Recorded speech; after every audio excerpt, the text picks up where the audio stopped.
berpatah hati begitu ya. Baik, sebelum kita lebih jauh masuk ke pembelajaran, Bapak mau tanya dulu, hari ini hadir semua atau ada yang tidak berhadir? Hadir semua. Hadir semua ya, alhamdulillah. Hari ini? Ya. Ya, baik, sebelum kita belajar kita harus menyepakati beberapa hal dulu ya. Yang pertama, kalian boleh keluar kelas asal izinnya misalnya untuk ke toilet begitu ya. Tapi tidak boleh sering-sering ke toilet ya. Sepakat? Sepakat. Kedua, kalian tidak boleh makan dan minum di kelas kecuali jam menunjukkan 5 menit terakhir Bapak beri toleransi, karena ini kan jam Bapak nanti 5 menit menuju istirahat. Sepakat ya? Sah. Baik. Ada lagi yang mau mengajukan usul? Apa yang harus disepakati selain itu? Boleh minum, Pak? Minum air putih, Pak. Boleh lah kalau minum air putih ya, tapi jangan air yang berwarna ya. Iya, Pak. Silakan periksa dulu di meja kalian, bawah meja kalian, atau di dalam sorokan meja kalian, atau masih ada sampah gitu. Bapak akan terlebih dahulu memantik pemikiran kritis kalian. Pernah lihat ini?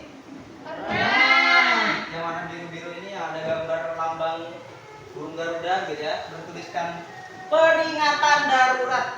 Nah, itu dia ya. Kalau yang sudah lewat itu peringatan daruratnya tentang apa?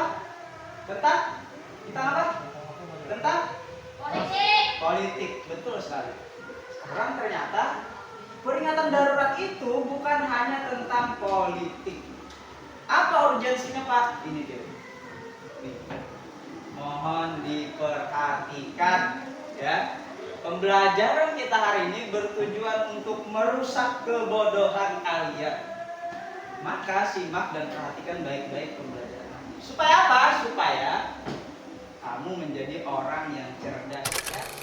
Kira-kira kalian tahu tidak hari ini kita akan belajar apa? Kemarin kita sudah belajar apa kemarin? Langkah-langkah penulisan artikel yang populer, Pak. Betul. Salah satunya langkah-langkah penulisan artikel. Kita sudah belajar tentang ciri-ciri artikel. Kita sudah belajar tentang pengertian artikel, gitu ya. Baik. Ternyata hari ini kita akan belajar tentang perbandingan dan analogi. Tapi sebelum lebih jauh, yang harus kita ketahui bersama adalah tujuan pembelajaran kita hari ini itu untuk apa gitu ya. Jadi jangan sampai kamu sendiri belajar tapi kamu tidak tahu tujuan pembelajaran itu apa. Siapkan buku tulis, LKS atau apapun yang bisa menunjang kalian untuk lebih memahami pembelajaran pada hari ini. Ada saja ya yang tidak membawa pulpen sekolah ya. Yang ada deadline itu Pak, akhirnya habis, Pak. Iya, tidak apa-apa, yang penting masih ada teman kan untuk meminjam gitu ya. Baik, kita masuk ke Bapak ingin tahu pengetahuan kalian. Jadi di sini ada pertanyaan. Apakah kalian pernah mendengar istilah analogi atau perbandingan? Ada yang pernah mendengar? Perbandingan, Pak. Pernah. Apa itu perbandingan? Membandingkan dua hal. Membandingkan dua hal. Membandingkan antara objek satu dengan objek yang lainnya, Membandingkan Pak. antara objek satu dengan objek yang lain. Ada lagi? Saya keterima banyak-banyak, Pak. Boleh. Contoh langsung. Saya lebih pintar dari dia, Pak. Itu adalah kalimat Perbandingan. Perbandingan. Bagus. Fotonya aja, fotonya aja. Bagus. Fotonya Kamu aja. dapat poin 100, poin 100, poin 100. Baik. Ternyata kalian sudah memiliki pengetahuan awal tentang istilah perbandingan dan analogi. Nah, Pak, istilah perbandingan dan analogi biasanya digunakan untuk membandingkan dua hal yang memiliki persamaan. iya. Pak, Sudah cukup sampai di situ saja. Berarti kalau digaris bawahi di sini gitu ya, perbandingan dan analogi ini digunakan untuk membandingkan dua hal. Berarti tadi bukan hanya perbandingan yang bisa membandingkan dua hal, ternyata analogi pun juga gitu ya. Jadi bukan hanya perbandingan yang membandingkan dua hal, analogi pun demikian, juga dua hal yang dibandingkan. Ada yang mau membacakan? Ayo Pak. Boleh, silakan. Perbedaannya, kalimat perbandingan digunakan untuk membandingkan dua objek dengan bentuk dan sifat yang nyata dan serupa secara langsung, sedangkan kalimat analogi digunakan untuk membandingkan secara kiasan atau tidak langsung. Nah, gitu ya. Jadi bisa digarisbawahi, perbandingan itu digunakan secara langsung, sedangkan analogi secara tidak langsung atau kiasan. Ya, silakan, boleh. Saya lebih cantik dari rembulan malam. Nah, itu adalah contoh analogi, bukan perbandingan, gitu ya. Karena dia membandingkan sesuatu yang sifatnya berbeda, gitu ya. Sifatnya berbeda. Yang satu adalah makhluk, yang satu benda. Baik. Sudah bisa dipahami konsepnya ya? Bisa Pak? Iya. Sekarang kita akan beranjak kepada kalimat perbandingan itu sendiri. Jadi kalau tadi di awal sudah memahami konsep di latar belakang bahwa perbandingan itu dia secara langsung, gitu ya. Nah, di sini ada kata kuncinya. Ketika kalian ingin mencari sebuah kalimat perbandingan, kata kuncinya ada seperti selaras, dibandingkan, sementara, dan daripada. Sekarang kita beranjak ke kalimat analogi. Tadi kan analogi dikatakan tidak langsung, begitu ya. Nah, ternyata analogi juga ada dia ciri utamanya atau kata-kata yang mencirikan bahwa itu adalah kalimat analogi, yaitu laksana, bagaikan, sebagaimana, bak, dan lain sebagainya. Yang dalam tanda kutip dia mengumpamakan sesuatu. Sekarang kita akan lebih mendalam ke contohnya supaya kalian lebih memahami. Nah, ini adalah contoh perbandingan, ini contoh analogi. Ada yang mau membacakan contoh perbandingan? Ulun Pak.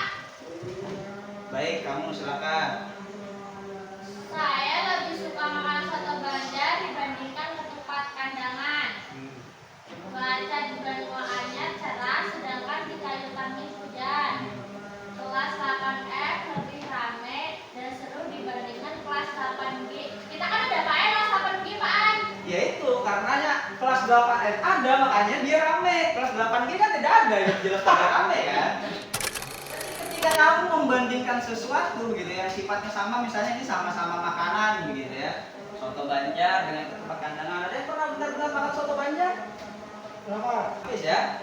Ulun juga di Banyuwangi bro itu Nah, makan. ya, Ulun tunggu, Pak. Nanti kamu berarti harus makan gitu ya, soto Banjar bersama temanmu. Kita terakhir aja dengan temanmu. Bayar sendiri yoga. Nah, baik, supaya sama-sama diketahui ternyata soto Banjar ini adalah warisan dari budayanya masyarakat Banjar, gitu ya. Makanya namanya soto Banjar. Soto Banjar.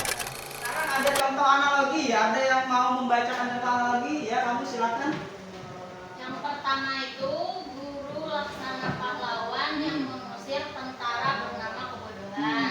Lalu yang kedua belajar di masa kecil bagai mengukir di atas batu. Dan yang ketiga belajar di masa tua bagai melukis di atas air. Baik, terima kasih ya. Jadi contoh analogi itu memang kalau kita baca sekilas kadang-kadang tidak masuk di akal gitu ya.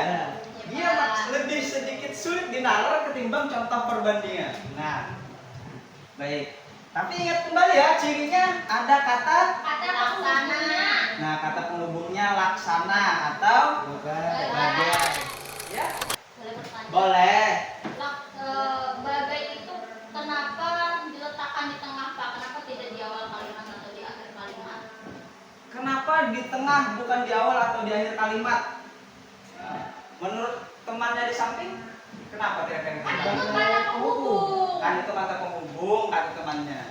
Karena di dalam sebuah analogi dia ingin membandingkan sesuatu dengan sesuatu yang Yang lain. makanya diletakkan di Tengah. orang mengandaikan sesuatu bahwa belajar di masa kecil itu bagai mungkir di atas batu. Dulu waktu Kenapa bagai mengukir di atas batu? ya, karena dia akan terpahat. Ketika kamu mengukir sesuatu di atas batu, dia tidak akan mudah hilang. Kalau di atas air? Kalau di atas air kamu coba ukir apa saja di atas air, dia tidak akan jadi apa-apa. Jadi ketika kamu masih muda belajar, Kalau kamu sudah tua, ya kalau dalam orang Islam kan menuntut ilmu dari buayan sampai yang lahat ya. Tidak masalah sebenarnya, hanya saja akan lebih membekas ketika kamu belajar di masa muda. Ada yang ingin ditanyakan atau sudah bisa dipahami? Bisa dipahami. Baik, bisa dipahami ya. Baik, tadi kalian sudah mengetahui contoh perbandingan dan analogi. Sekarang kita akan mendengarkan satu video dan kita akan simpulkan apakah ini video termasuk perbandingan atau analogi gitu ya. Silakan disimak dan didengarkan baik-baik. Paku-paku ini pada awalnya berdiri dalam keadaan lurus. Tujuan mereka sama, menancap sempurna dalam balok kayu ini. Lalu datang sebuah palu memukul mereka satu persatu. Satu paku mulai bengkok sebelum menancap sempurna. Dia marah dan berpikir palu ini terlalu besar baginya. Jadi palu ini berhenti dan berhenti memukul paku yang bengkok ini. Satu paku yang lain mulai menancap sedikit. Dia tidak bengkok, tapi dia merasa palu ini terlalu keras memukulnya. Baginya palu ini justru menyakitinya. Jadi palu ini memukulnya dengan aliran yang lebih pelan. Sedangkan paku yang terakhir tak banyak komentar. Sebenarnya dia bisa saja bengkok, dia bisa saja merasa tersakiti, namun dia tidak mengeluh seperti dua paku sebelumnya. Jadi palu ini mulai memukulnya berkali-kali lebih banyak dibandingkan paku yang lain. Hingga tanpa disadari, paku ini telah menancap sempurna seperti yang seharusnya. Paku ini bisa jadi adalah kita, dan palu ini adalah sebuah ujian. Apa yang dialami paku ini bisa jadi adalah cerminan perjalanan hidup ini. Bagaimanapun, ujian dalam hidup akan selalu ada sampai kapanpun. Bisa jadi kita merasa ujian yang kita jalani terlalu berat, namun lihatlah, hanya paku yang lurus yang akan terus dipukul, namun dia juga lah yang justru berhasil bertahan dan sampai di tujuan lebih awal. Bagi mereka yang menyerah, palu mungkin adalah sebuah masalah, tapi bagi mereka yang pantang menyerah, palu adalah tantangan yang seharusnya ditaklukkan. Baik.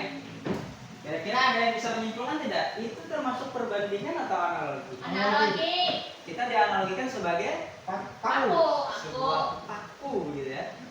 Hanya paku yang lurus, tahan pukul gitu ya, yang akan menancap dengan sempurna. Tapi semua paku memiliki potensi untuk bengkok, atau apa lagi? Patah gitu ya. Semua paku memiliki potensi untuk patah. Begitu juga manusia ya. Dia bisa jadi berhasil, bisa jadi gagal dan sebagainya. Jadi ketika kalian menghadapi sebuah proses, bersungguh-sungguhlah. Ketika gagal, bangkit lagi dan coba lagi. Jangan pernah berhenti mencoba. Bisa dipahami? Bisa.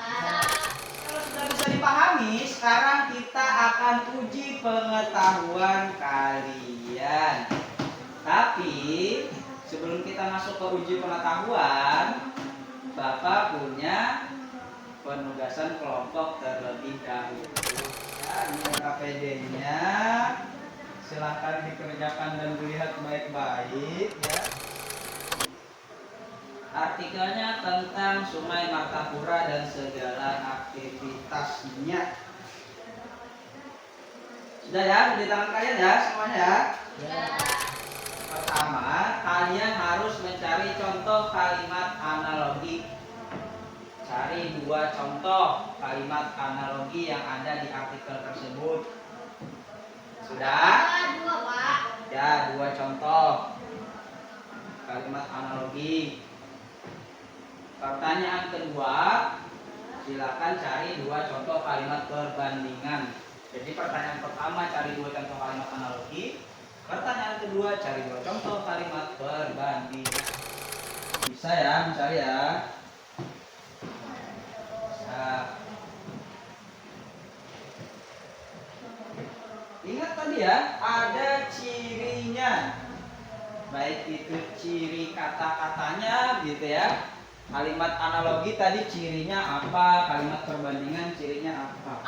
Sudah, Pak. Belum. Ada yang sudah selesai? Sudah. Cepat sekali kamu selesai ya. Mudah Luar saja. biasa. Tunggu ya temanmu ya yang belum selesai.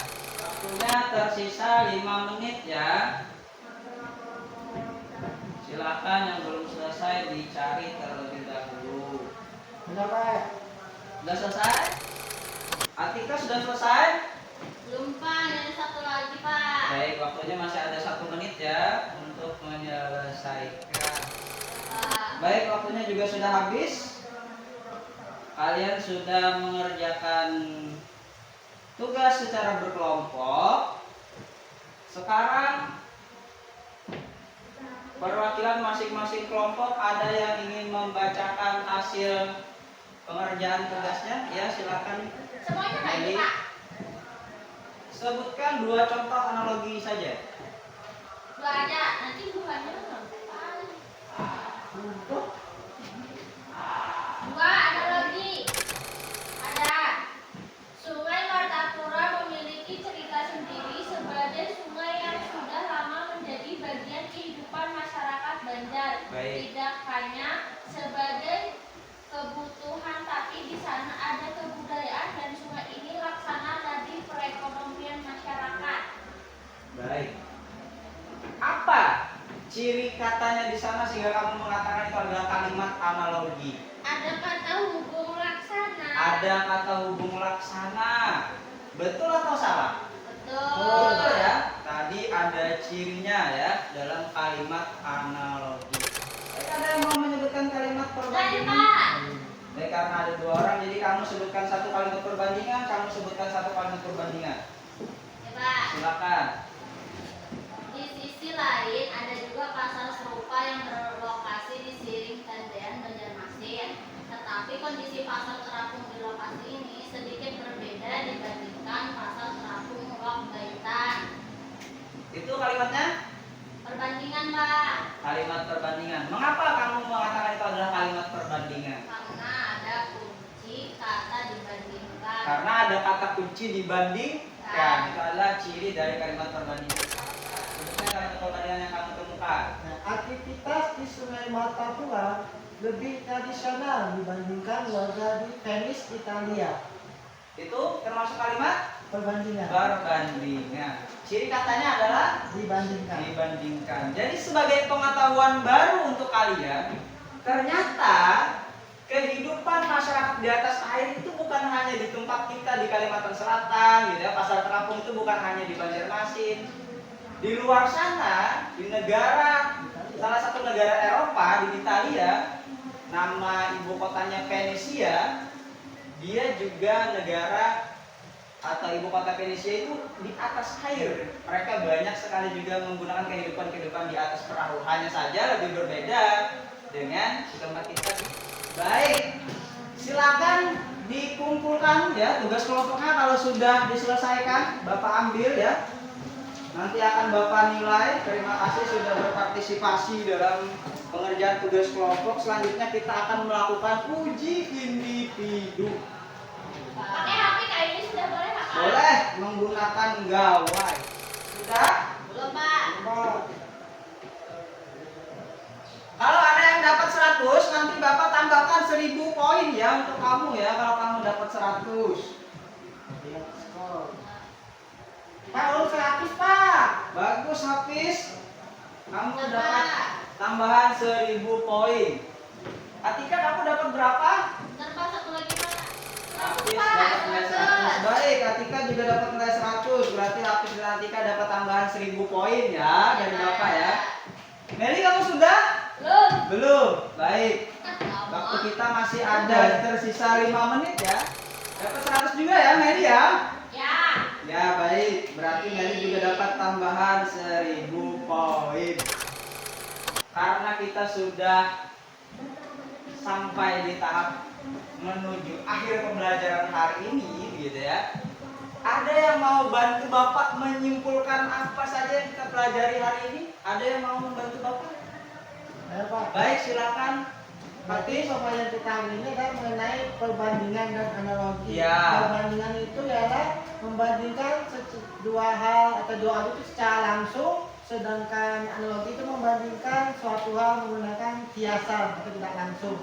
Baik. Ada lagi yang mau menambahkan? Ya, silakan. Kalau di kalimat perbandingan itu kata kuncinya ada kata dibandingkan, daripada, seperti. Lalu untuk di kalimat analogi kata kuncinya itu ada umpama, bak, sana, bak. Bagus. Bagus, karena kamu sudah menyimpulkan dengan baik, kamu menyimpulkan dengan baik, Bapak beri kamu 100 poin ya. Apa ya? Setidaknya sudah ada yang masuk di kepala kalian tentang kalimat perbandingan dan analogi. Oke, ya, Pak. Perbandingan langsung. Perbandingan itu secara langsung. Analogi Analogi secara secara tidak langsung. langsung. Atau menggunakan kata kiasan. Nah, itu ya. Baik. Baik. Terima kasih sudah ikut menyimpulkan. Nah, sebelum kita akhiri pembelajaran kita hari ini, supaya kita selalu menjadi manusia yang berakhlak mulia, maka kita wajib meneladani Rasulullah SAW. Ini adalah sebuah kutipan hadis yang paling Bapak sukain ya. Bunyi hadisnya adalah kun aliman, au muta'alliman, au mustami'an, au muhibban, wala takun khamisan, fatahlik. Artinya Pak, Anda bisa artikan tidak? Tidak. Baik, artinya adalah yang pertama, jadilah orang yang alim atau orang yang belajar seperti kalian sekarang gitu ya. Jadilah orang yang belajar. Iya, alim itu artinya orang yang belajar atau orang yang memiliki ilmu. Kalau tidak bisa jadi orang alim, jadi apa? Jadi orang yang muta'allim. Muta'allim apa artinya? Orang yang terus-terusan belajar walaupun dikatakan orang kamu tidak mungkin bisa ini itu dan sebagainya, gitu ya. Kalau kada bisa juga jadi muta'allim, jadi mustami'an. Apa itu mustami'an? Orang yang mendengarkan perkataannya orang-orang yang mengetahui. Jadi misal kamu di kelas, ada gurumu menjelaskan sesuatu tentang ilmu, kamu dengarkan baik-baik. Kalau tidak bisa juga jadi au muhibban atau orang yang mencintai orang alim. Jadi kalau kada bisa jadi orang alim, kada kau jadi muta'alim, kada kau jadi orang yang mendengarkan orang alim, barang mencintai orang alim gitu ya. Berilmu. Lalu wala takun khamisan, jangan jadi orang yang kelima. Apa kira-kira orang yang kelima? Kalau sudah keempat ini nih, tidak bisa kamu lakukan, jangan jadi orang yang kelima katanya. Apa? Orang yang kelima adalah orang yang orang yang tidak mengetahui. Kun aliman, jadilah orang alim. Wala takun jahilan, jangan jadi orang yang bodoh. Jadi ini sebenarnya gitu ya, adalah sebuah kalimat analogi ini. Cuma dia dalam bahasa yang berbeda. Jadi ternyata di kehidupan kita itu dekat sekali gitu ya, dengan kalimat perbandingan, kalimat analogi dan sebagainya. Dan itu saja yang bisa Bapak sampaikan di pembelajaran kita hari ini. Di pembelajaran kita yang akan datang, kita akan menulis artikel ya. Nanti kita akan belajar menulis artikel. Baik, sebelum kita akhiri pembelajaran hari ini, mari kita sama-sama bersyukur karena hari ini kita masih diberi kesehatan untuk belajar dan mencari ilmu. Mari sama-sama kita mengucapkan hamdalah. Alhamdulillah. Itu saja yang bisa Bapak sampaikan. Terima kasih. Wassalamualaikum warahmatullahi wabarakatuh.